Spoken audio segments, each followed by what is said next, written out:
आतापर्यंत माहिती आपल्याला सरांनी आणि मॅडमने दिली आहे. त्यापैकी मी काही योजनांची तुम्हाला सुरुवात करून देतो, सांगतो की कशा आहेत त्या योजना, आणि नंतर बँकेचा फायनान्स कसा उचलला जातो, की कशा कमी टक्क्यात उचलला गेला पाहिजे, त्याची सगळीकडे एक लाईनअप आहे, त्या प्रमाणातच आपल्याला केलं पाहिजे. आणि आता त्यांनी ज्या सबसिडी सांगितल्या त्याच्यापेक्षा मला आता शेवटचं वाटलं, मला अंतिम टप्प्यातील म्हणजे मला त्याच्यापेक्षा मोठी सबसिडी तुम्हाला सांगायला मिळाली पाहिजे. आता तरच तुम्ही कुठेतरी तुम्ही मला म्हणणार की कुठली शेवटचा भाजप करता. आपल्याला सांगावंसं वाटते की सर्वात मोठी सबसिडी आपल्याकडे सध्या 125% आहे. 125% सबसिडी आहे.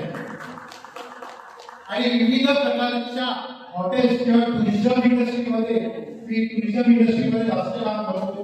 5 star hotel, 3 star hotel, 4 star hotel म्हणा, ॲग्रो टुरिझम म्हणा, जनरल टुरिझम म्हणा, जे काय असेल ते आपल्याला त्याच्यातून तुम्हाला विविध योजनातून तुम्हाला 125%. पण नुसती 125% नसते, तर कित्येकदा त्याच्याबरोबर सबसिडी सगळ्या इतर योजना पण असतात की त्याच्यातून तुम्हाला जास्तीत जास्त मदत मिळू शकते शासनाची. लक्षात घ्या, तुम्हाला मोठं व्हायचं असेल तर तुम्हाला निश्चितच मेहनत आणि अक्कलेने किंवा ब्रेनने आपल्याला काम करायचं. We need not have to do any donkey work. तुम्हाला गदामजुरी करू नका कृपा करून. कारण धंदा करायचा म्हटल्यानंतर तुम्हाला थोडं तुमचं ब्रेन वापरा, त्याच्यातून कशा प्रकारे जास्तीत जास्त फायदा मिळवायचा. शासन तुम्हाला पैसे देते, ते कशासाठी देते, तर तुमच्या आजूबाजूचा विकास झाला पाहिजे. इकडे लेबर तयार झाले पाहिजे, आपल्याकडे स्किल अनस्किल वगैरे तुम्ही तयार केले पाहिजे. आणि लोकांनी गावात किंवा ज्या ठिकाणी आपण सबसिडी घेणार आहोत तिकडेच थांबलं पाहिजे. हा त्यांचा एक उद्देश आहे. आणि सभोवतालचा भाग आहे तो संपूर्णपणे डेव्हलप झाला पाहिजे, त्याच्यासाठी तर सुरुवात आपण सीएबी करू आणि नंतर आपण ती मोठी जी आहे गावाची टुरिझमची ती पण आपण करू. सीएबी आणि पीएबी मध्ये तुम्ही 7वी पासून पुढेपर्यंत कोणी त्याच्यात तुम्ही सहभाग घेऊ शकता. आणि चांगल्या प्रकारची स्कीम आहे. 35% आणि 25% शहरी भागात, 15 आणि 25% 10% तुम्हाला सबसिडी आहे. सबसिडी तुम्हाला संपूर्ण फ्री मिळते.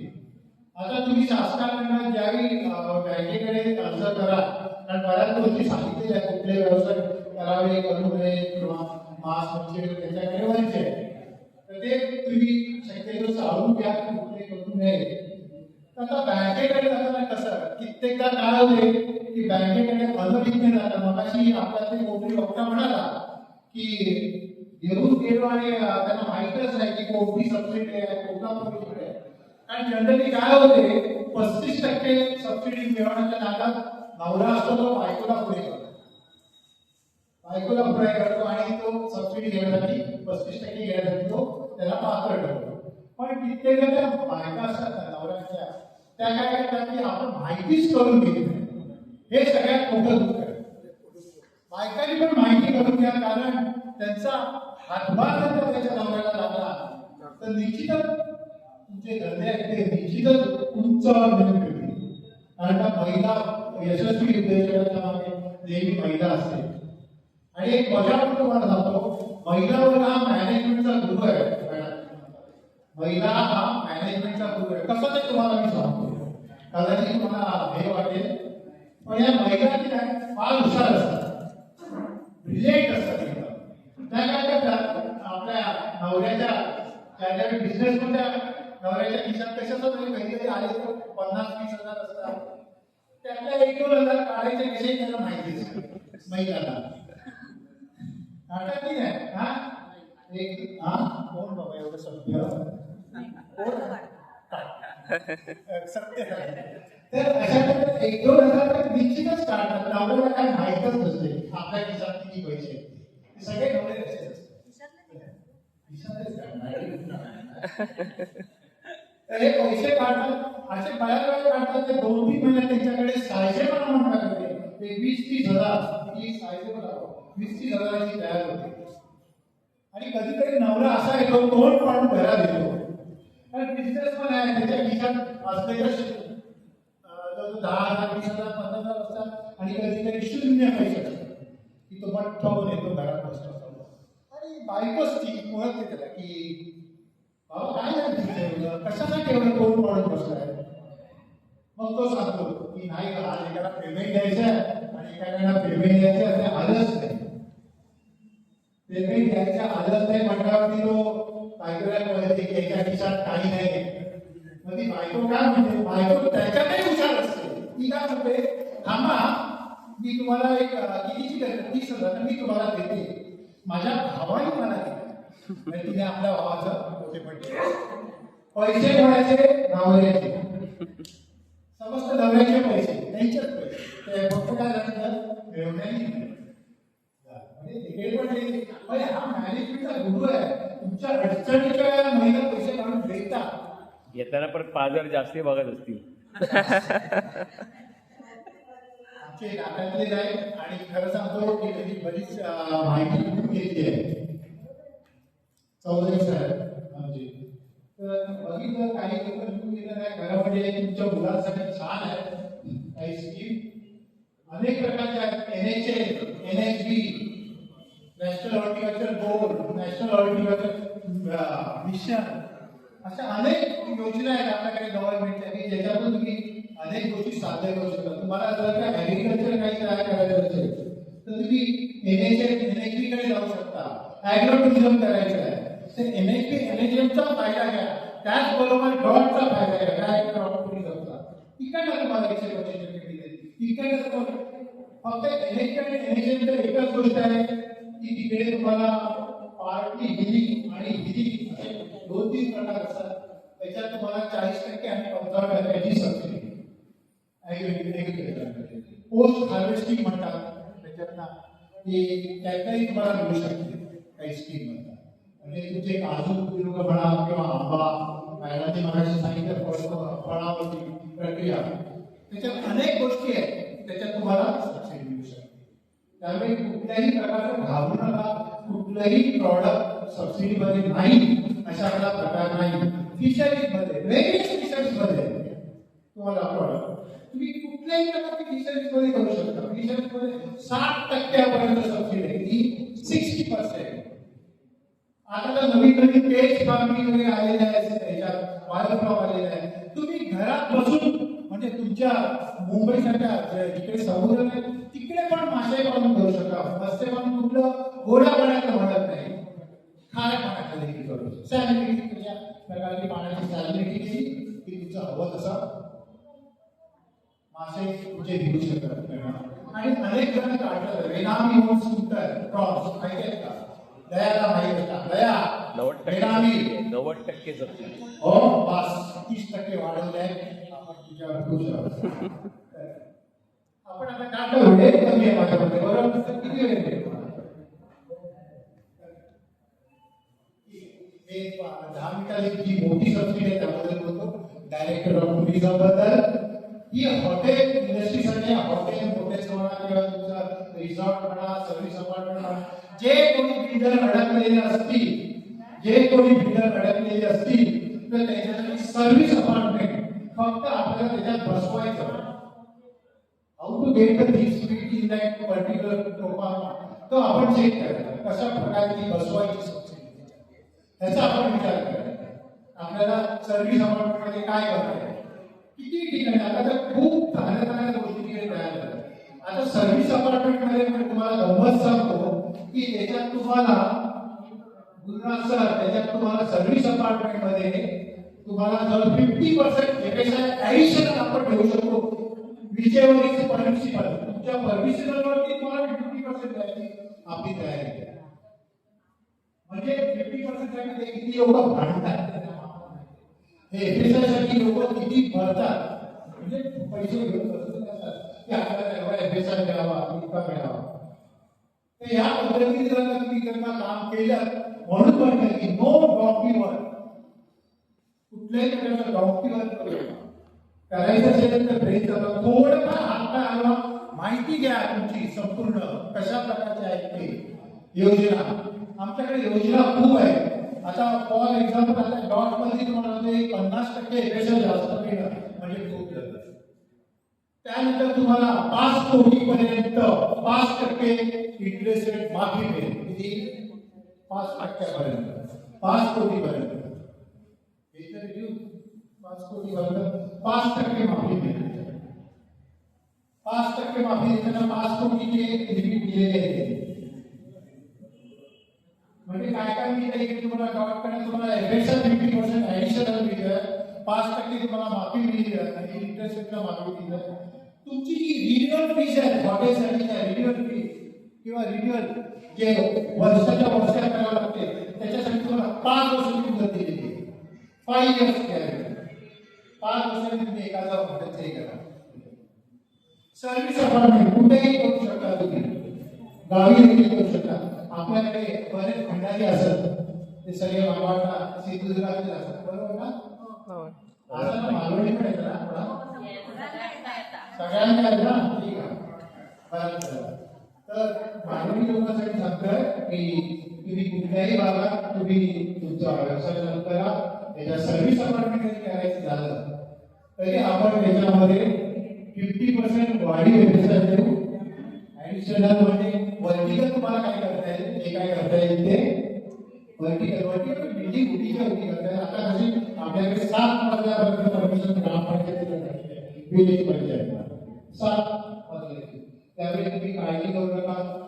आणि बिल्डरबद्दल काही माहिती पाहिजे असेल तर आपल्याकडे बरीच लोक आहेत की जी माहिती देऊ शकतात. कन्स्ट्रक्शन कशा प्रकारे करावं, काय उभं कसं करावं. आमचे अध्यक्ष साहेब आहेत ना. हो एकाच बोलतोय की अध्यक्षांना बोलतोय. अध्यक्षांनी पण एखादी सर्व्हिस अपार्टमेंट करावी. आपण त्याला 125% सबसिडी देऊ. कोकणामध्ये बघा 125% म्हणजे तुम्ही विचार करा की तुम्ही 100%च्या वरती आणखी 25% ऍडिशनल मिळवताय. म्हणजे कसं आहे मुंडेकर सरांची पण भरपूर लँड आहे तिकडे. तर हे करताना आपल्याला काही जास्तीत जास्त सबसिडी कशा प्रकारे घेता येईल. अनेक प्रकारच्या सबसिडी त्याच्यामध्ये इन्क्लूड आहे. एक्झाम्पल अजून काही देतो की आपल्याला फास्ट करावं. जनरली 6 तासाचं लेक्चर घेतो पण इकडे मला एक अर्ध्या तासात लागायला म्हणून काहीतरी बोलायचं पण तुम्हाला माहिती देतो लक्षात घ्या. तर वर्टिकल मध्ये मजा येते. ॲग्रो टुरिझम मध्ये देखील आपल्याला काही करायचं झालं तर जनरली माझी जागा नाही. रडगाड पहिलं रड माझ्याकडे जागा नाही काही काय करू. मग मी गो फॉर वर्टिकल शेती. आता वर्टिकल शेती चांगली आहे. वर्टिकल ट्रे मध्ये तुम्हाला एका गुंठ्यात 2 गुंठ्यात तुम्ही 5 एकरचा माल काढू शकता. 3 एकरचा माल काढू शकता. वर्टिकल शेती करा. का तुम्ही एकाच ठिकाणी बांधून जायला स्वतःच्या वेगवेगळ्या तुम्हाला माहिती मिळते. वर्टिकल शेती काय माहिती आहे का? वर्टिकल शेती वर्टिकल नंतर तुम्हाला इव्हन तुम्ही ज्यावेळी तुम्ही शेळी पालन किंवा इतर गाई म्हशी तुम्हाला ग्रीन चारा मिळत नाही. हिरवा चारा न मिळाल्यामुळे तुमचं नुकसान खूप होते. कारण दूध तेवढं मिळणार नाही हिरवा चारा. अशा वेळी तुम्हाला वर्टिकल आहे हायड्रोपोनिक त्रास आहे त्याच्यावर जाता कुठेतरी shift don't get stuck with the land. तुम्ही फक्त लँडवर टाकत जायचं तिकडे तुम्ही आठवून गेलं तर तसं करू नका. माझ्याकडे लँड नाही आणि मी रडत बसायचं तर असं करू नका. आपल्याला उत्तर खूप आहे. भाडण काय 1-2 गुंठे स्वस्तामध्ये घेऊ शकतो कोणी 1-2 गुंठे. नाही तर आमचे दया साहेब आहे घे म्हणून लँड आहे त्याच्या मालकी आहे ते कितीतरी काढू शकतात. आणि काय होतं सांगतो तुम्हाला वर्टिकल शेतीचा एक फायदा होतो की तुम्ही 5 एकरवर जी माणसं काम करायला होता ना 5 एकरवर तेवढी गरज नाही तुम्हाला. 5 एकरवर जेवढी माणसं लावता की तेवढी गरज नाही. 2 माणसं स्प्रे घेतात. स्प्रेइंग केलं वर्टिकल म्हणजे काय स्प्रे केलं जाते त्याच्यात तुमची लागवड केली जाते आणि त्याच्यात फक्त स्प्रे केला जातो. 2 माणसामध्ये तुमचं आठवते ते तुम्ही 5-6 एकरवरची माणसं फिरवा किती लागेल तुझा विचार करा. हिरवा चारा तुम्हाला इझिली अवेलेबल इझी. तर माझ्यामध्ये मी जास्त वेळ घेत नाही कारण ते भरपूर बोलण्यासारखे हे आहे योजना आहे पण वेळेत अभाव मी पण मी माझा नंबर देऊ शकतो. नंबर घ्या. कोणाला काय माहिती असेल जो मला विषय दिलाय बोललो नाही सबसिडी मोठी हे असतं मला नंबर घ्या देऊन थोडा पाहिजे असेल तर 9420 742 9420 742 440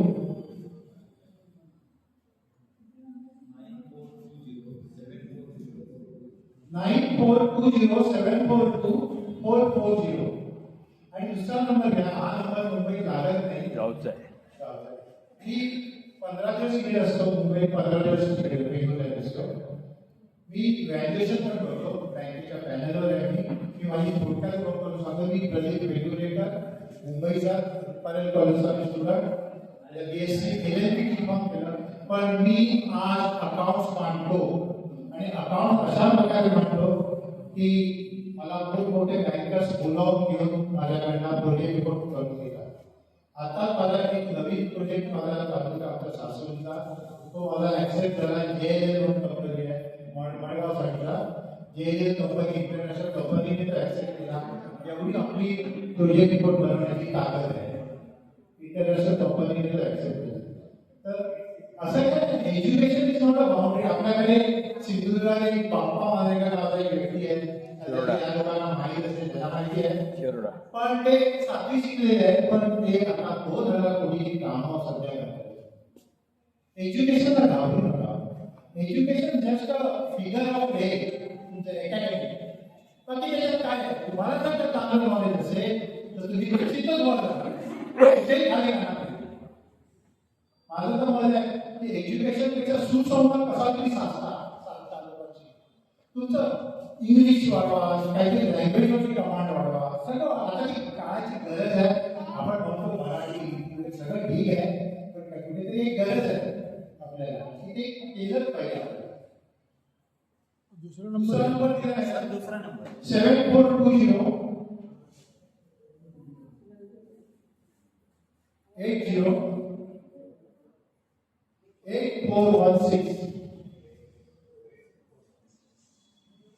मला माहिती आहे प्रत्येकाच्या जागा किंवा जमिनी 7420 8416 प्रदीप रेगुलेटर मी लँडस्केपचं पण काम केलेलं आहे मी कॅबिनेट असोसिएट सेक्रेटरीला पोहोचलेलो 65 क्लबवरती तेव्हा सोलापूर पासून ते इथपर्यंत रत्नागिरीपर्यंत माझं म्हणणं फायदा जास्तीत जास्त गॅस विविध योजना भरपूर आहे फक्त तुम्ही तुमचं एकदा दाखवा की इगल दाखवा की I just wanted to do it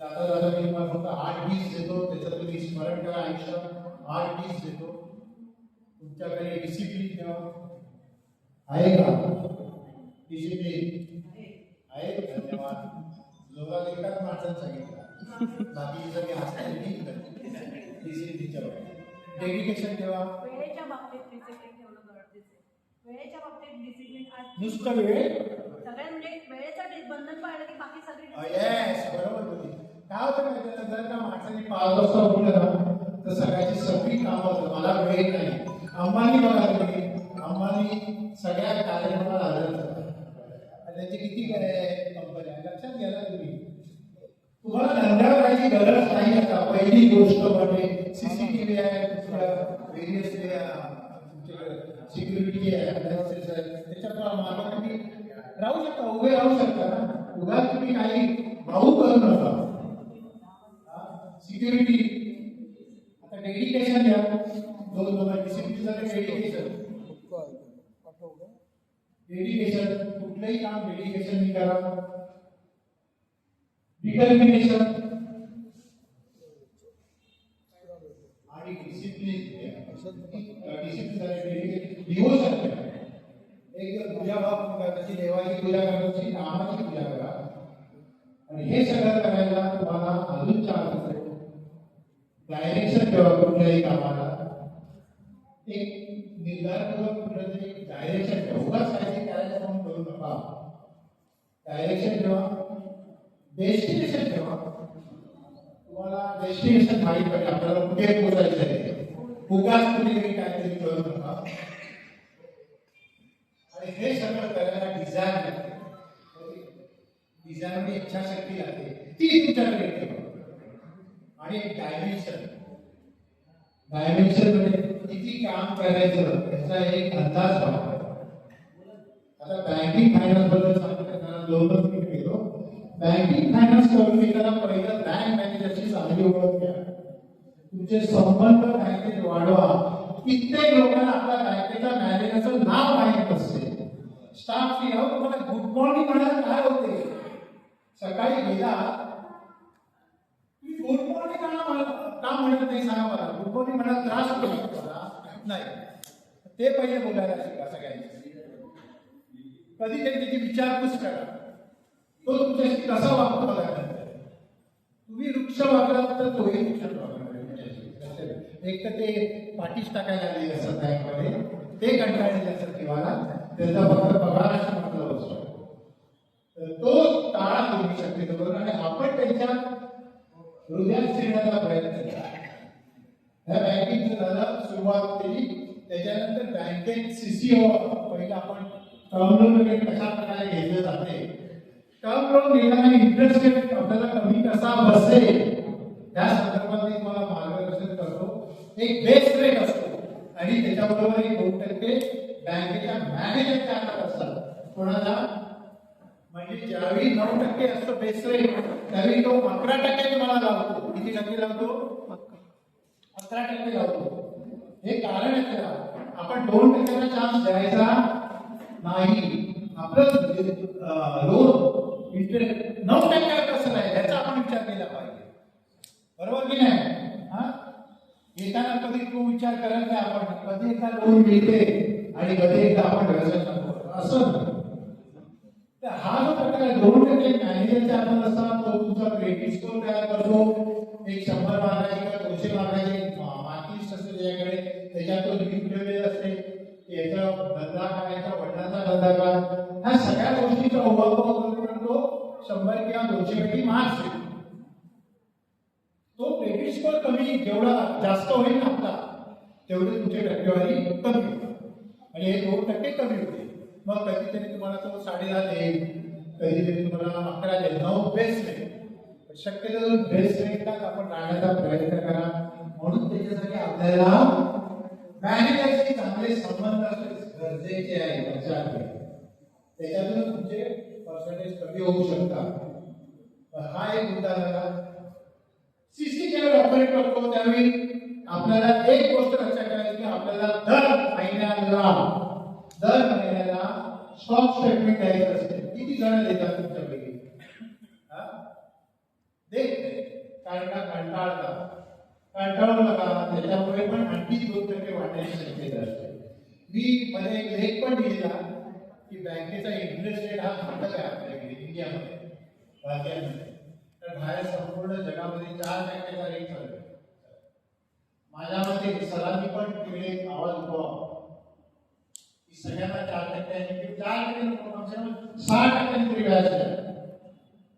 कारण का 16% तुम्ही पोचता. 14% असेल, 12% असेल तर तुम्ही त्याच्यात ऍडिशनल इंटरेस्ट रेट बघा किती होतो. आणि शेवटी डिनर वगैरे काढल्याला 16 ते 18% अहो कोण माणूस धंदाही करू शकला. धंदा करणे कठीण होते. म्हणून टक्क्यासाठी भांडा माझं म्हणणं आहे. एक तो जास्तीत जास्त कमी टक्क्यात तुम्ही जेवढं घ्या तेवढे घ्या. इंटरेस्ट रेट कमी कसा होईल याचा तुम्ही विचार करत राहा सतत. आणि बँकेवर प्रेशर आणायचं. आपण काय भीक मागायला जात नाही बँकेकडे. लक्षात घ्या. आपलेच पैसे आपण घेणार आहोत. बोलताना देखील आपण तेवढ्याच ताकदीने बोलायला शिकलं पाहिजे. नसेल तर मला फोन करा की तुमच्या बँक मॅनेजरशी बोलू. काय काळजी करू नका. जर आपल्याला उद्योगधंदा करायचा असेल तेवढ्या ताकदीने पण बोलायचं आपल्याला पाहिजे. इंटरेस्ट रेट कमी ठेवायचा प्रयत्न करा. सीसी आता सीसीला स्टॉक स्टेटमेंट का द्यावं तुम्हाला सांगतो. सीसीला स्टॉक स्टेटमेंट का द्यावं? आज तुमचा इन्शुरन्स बँक काढते बरोबर. स्टॉकचा इन्शुरन्स काढते बँक. पण कित्येकदा काय होते माहिती ना, आपण स्टॉक स्टेटमेंट भरत नाही, इन्शुरन्स भरलेला असतो. पण ज्यावेळी नॅचरल कॅलामिटी एखादी येते, नॅचरल कॅलामिटी तर त्यावेळी काय करणार? बँक काय करणार? बँकेकडे स्टॉक स्टेटमेंट नाही, बँकेकडे स्टॉक स्टेटमेंट नाही, त्याच्याकडे कुठला आधार नाही की याच्याकडे काय माल आहे, त्याच्या दुकानात काय माल आहे, त्याच्याकडे कुठला आधार नाही, तो कोण देणार तुम्हाला? देईल का कोण?